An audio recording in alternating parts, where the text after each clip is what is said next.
Votre main vous a-t-elle déjà légèrement tremblé en tenant une tasse ou en essayant d'enfiler une aiguille?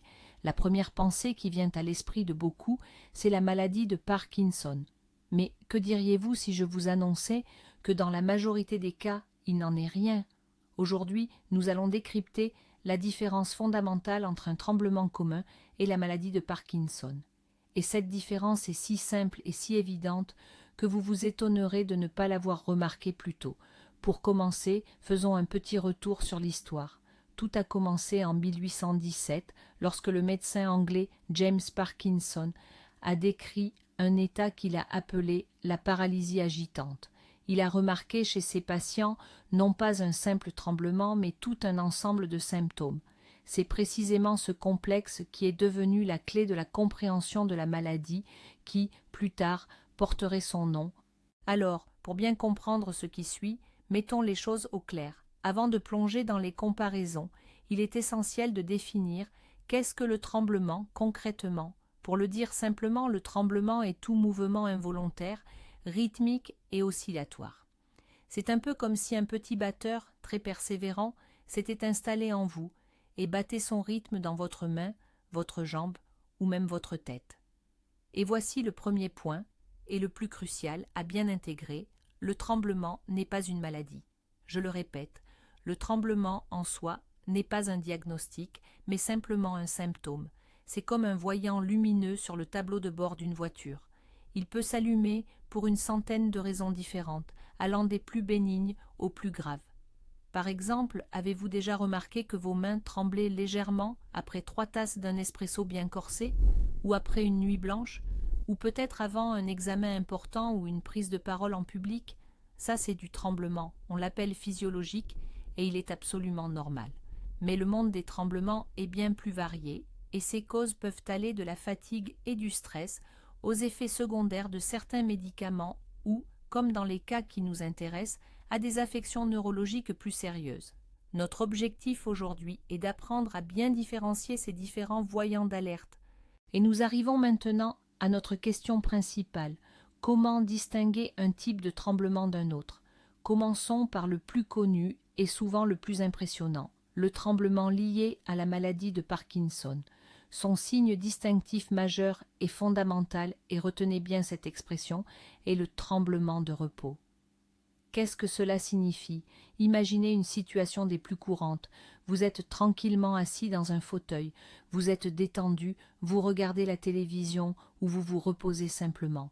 Votre main, parfaitement relâchée, repose sur votre genou ou sur la coudoir. Et soudain, sans raison apparente, vos doigts commencent à effectuer des mouvements rythmiques. Le plus souvent, il s'agit du pouce et de l'index. Les neurologues décrivent ce mouvement comme celui de compter des pièces ou de rouler une pilule, comme si vous faisiez rouler une petite bille invisible entre vos doigts. Et maintenant, voici le point crucial.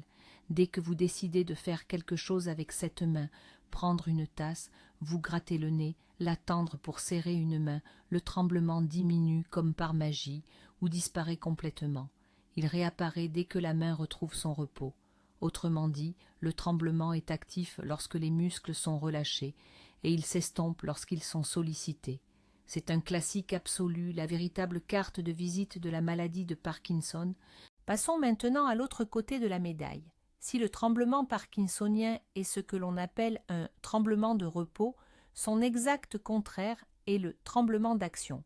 C'est précisément le cas du tremblement essentiel, le type de tremblement le plus répandu au monde. Comme son nom l'indique, il se manifeste d'une manière totalement opposée. Le tremblement apparaît précisément lorsque vous tentez de faire quelque chose. Imaginez que vous vouliez prendre un verre d'eau. Vos mains sont parfaitement calmes tant que le verre est posé sur la table. Mais dès que vous tendez la main pour le saisir et le porter à votre bouche, elle commence à trembler. Ou encore, vous essayez d'enfiler une aiguille, de signer une carte, de boutonner votre chemise. Autrement dit, le tremblement survient lors d'un mouvement intentionnel, un mouvement dirigé vers un but. Et dès que vous avez terminé l'action, que vous détendez votre main et la posez sur votre genou, le tremblement diminue considérablement ou disparaît complètement. Retenez ce contraste clé. Le Parkinson fait trembler au repos, le tremblement essentiel fait trembler en action. Parlons maintenant d'une autre distinction importante, la symétrie. Imaginez le corps humain divisé en deux par une ligne invisible. Or, la maladie de Parkinson est une grande individualiste.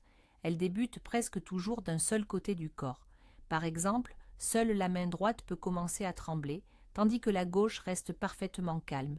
Ou bien c'est uniquement la jambe gauche qui est affectée par des petits tremblements. Cette unilatéralité, ou asymétrie, est un signe très caractéristique des premiers stades de la maladie. Ce n'est qu'avec le temps, après plusieurs mois, voire des années, que les symptômes peuvent progressivement gagner l'autre moitié du corps. Mais même alors, en règle générale, le tremblement sur le côté initialement touché demeure plus fort et plus prononcé. Ainsi, si vous observez un tremblement qui affecte clairement, de manière prédominante, une seule moitié du corps, c'est un argument de poids en faveur d'un syndrome parkinsonien. À l'inverse, le tremblement essentiel est un fervent adepte de la symétrie et de l'harmonie. Il touche le plus souvent les deux côtés du corps de manière quasi identique. Si les mains sont affectées, il est fort probable que vous remarquiez le tremblement des deux côtés. Bien sûr, la symétrie parfaite n'existe pas dans la nature. Une main peut trembler légèrement plus intensément, surtout si vous êtes droitier et que votre main droite est plus sollicitée. Mais dans l'ensemble, la manifestation reste bilatérale. Ce trouble ne fait pas de favoritisme. Il se manifeste simultanément sur les deux membres. C'est pourquoi, si le tremblement apparaît aux deux mains en même temps ou avec un très léger décalage, cela indique plutôt un tremblement essentiel et non la maladie de Parkinson. Abordons la question de la vitesse et de l'amplitude. Pour mieux comprendre, imaginons nos mains comme des pendules. Le tremblement parkinsonien, lui, évoque le balancier d'une grande horloge ancienne. Ces mouvements sont généralement lents, rythmiques et d'une grande amplitude, c'est-à-dire amples et bien visibles. La fréquence de ces oscillations se situe généralement entre 4 et 6 mouvements par seconde. C'est un phénomène aisément perceptible, même au premier stade de la maladie. La personne ne fait pas que ressentir le tremblement, celui-ci est aussi clairement visible de l'extérieur. Il ne s'agit pas d'une fine vibration, mais d'un tremblement distinct, lent et rythmique, particulièrement flagrant au niveau des doigts ou du poignet. Le tremblement essentiel, quant à lui, évoque le vrombissement des ailes d'un colibri. Il se caractérise souvent par des mouvements plus rapides et de plus faible amplitude. Sa fréquence est plus élevée, typiquement entre 6 et 12 Hz. Au début, il peut être perçu non pas comme un tremblement évident, mais plutôt comme une vibration interne ou un léger frémissement. De l'extérieur, cela peut même être peu perceptible. Les patients rapportent des difficultés à effectuer des tâches fines et précises, mais sans la large amplitude des mouvements des mains observés dans la maladie de Parkinson. Bien sûr, avec le temps, l'amplitude du tremblement essentiel peut augmenter, mais la nature rapide et fine du tremblement initial est souvent préservée.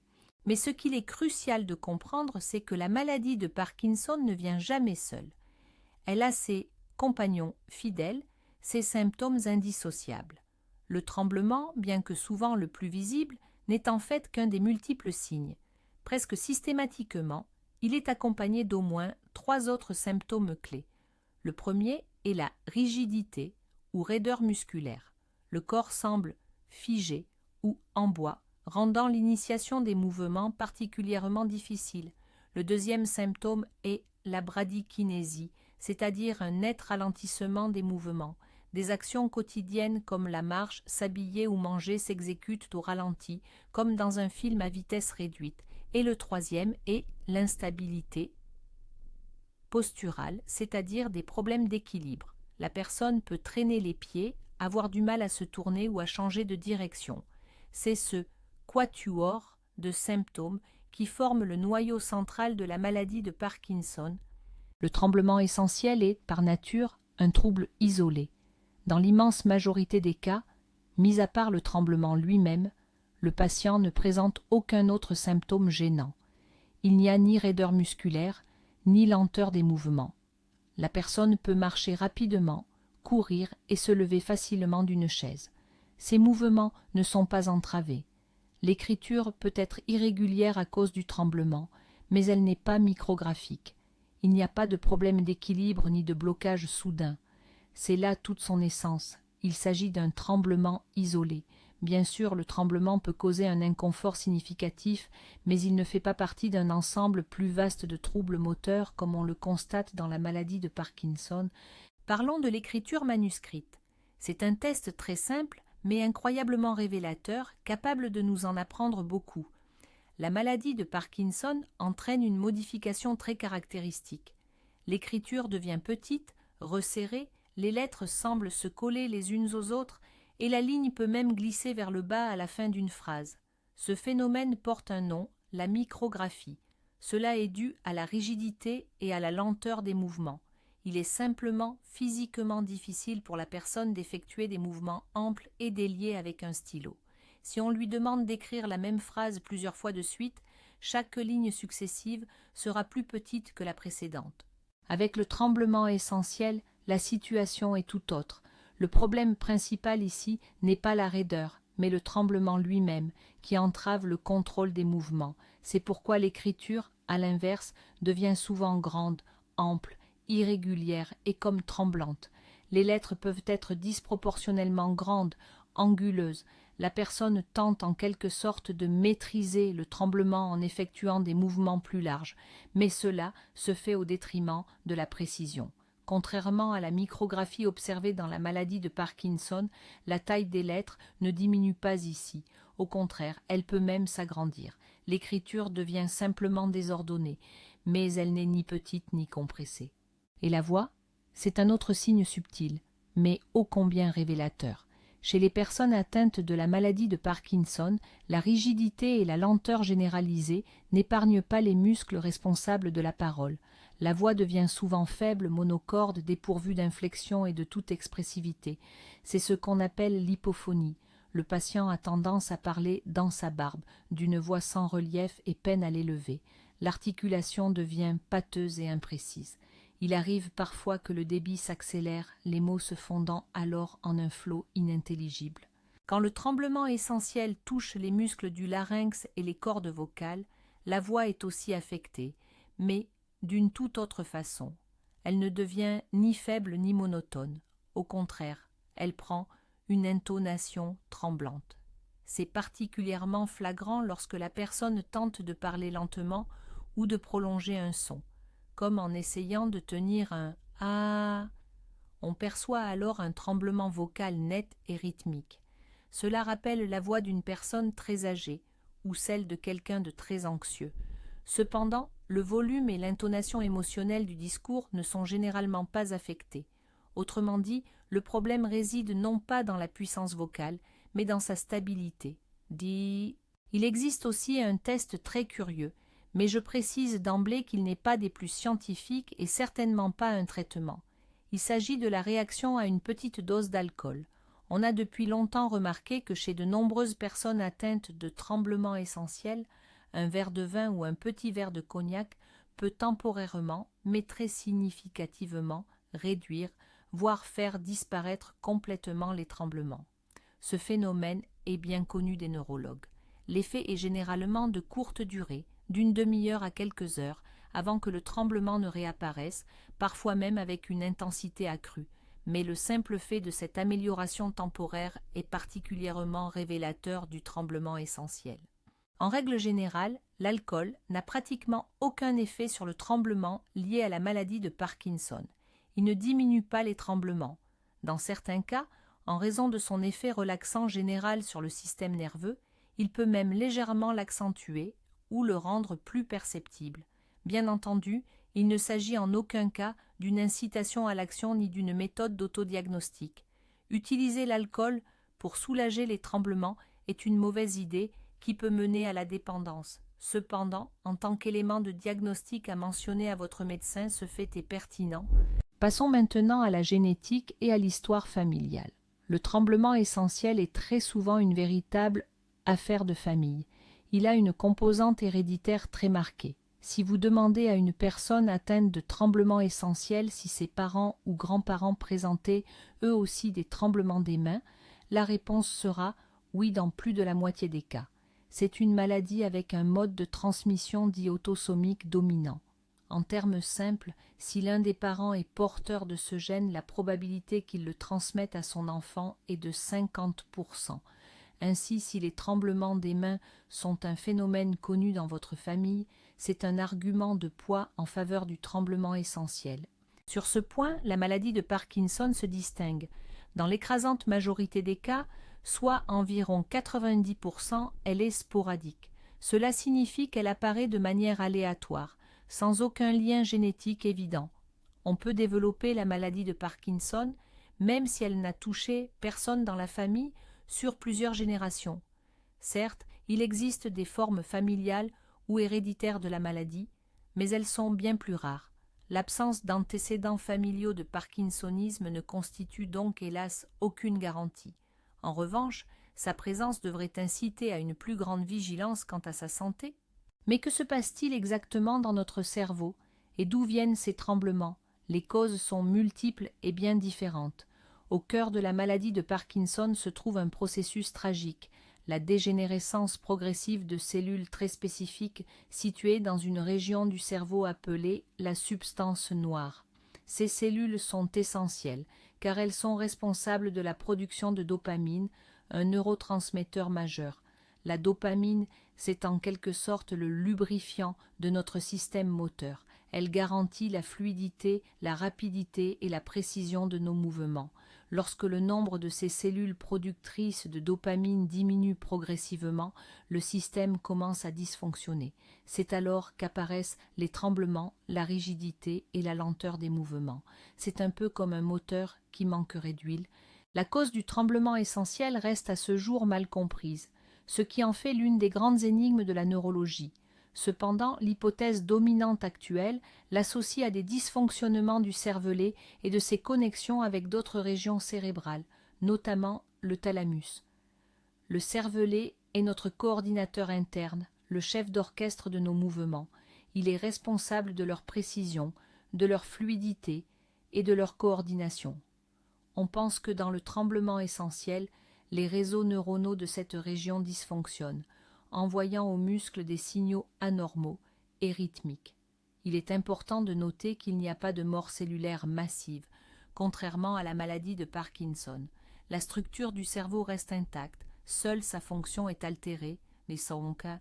Enfin, et c'est le point le plus capital et absolument incontournable, toutes ces distinctions dont nous avons parlé, la nature du tremblement, la symétrie, l'écriture, la voix, ne sont que des indicateurs. C'est une information précieuse qui vous aidera à mieux comprendre votre état et à décrire plus précisément vos symptômes aux spécialistes. Mais en aucun cas, vous ne devez vous autodiagnostiquer en vous basant sur des vidéos trouvées en ligne. Seul un médecin neurologue qualifié peut trancher la question Parkinson ou simple tremblement. C'est lui qui effectuera un examen approfondi, évaluera l'ensemble de vos symptômes dans leur globalité, vérifiera vos réflexes et votre tonus musculaire. Parfois, pour affiner le diagnostic, des examens complémentaires peuvent être nécessaires, comme une scintigraphie cérébrale spécifique appelée DAT-scan qui permet d'évaluer le niveau de dopamine. L'autodiagnostic est dangereux car il peut mener soit à une panique inutile, soit à la perte d'un temps précieux si une maladie grave est réellement en jeu. Nous arrivons maintenant au cœur du sujet, à ce qui marque une véritable distinction. La principale différence à retenir n'est pas seulement la nature du tremblement. La distinction fondamentale est qu'avec le tremblement essentiel, le tremblement est omis, la maladie elle-même. C'est certes gênant, cela peut perturber la vie quotidienne, mais ce n'est pas une maladie neurodégénérative progressive. En revanche, dans la maladie de Parkinson, le tremblement n'est que la partie visible de l'iceberg. Il est le signe d'un processus plus profond et plus grave qui se déroule dans le cerveau, affectant non seulement le mouvement, mais aussi l'humeur, le sommeil et même l'odorat. Comprendre cela change radicalement notre approche du symptôme.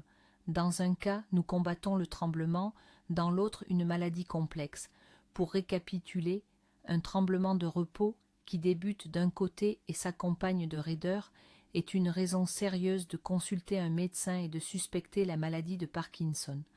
En revanche, un tremblement des deux mains, qui apparaît lors du mouvement et n'est accompagné d'aucun autre symptôme, est très probablement un tremblement essentiel. Cette simple connaissance peut vous éviter des peurs inutiles et vous orienter sur la bonne voie.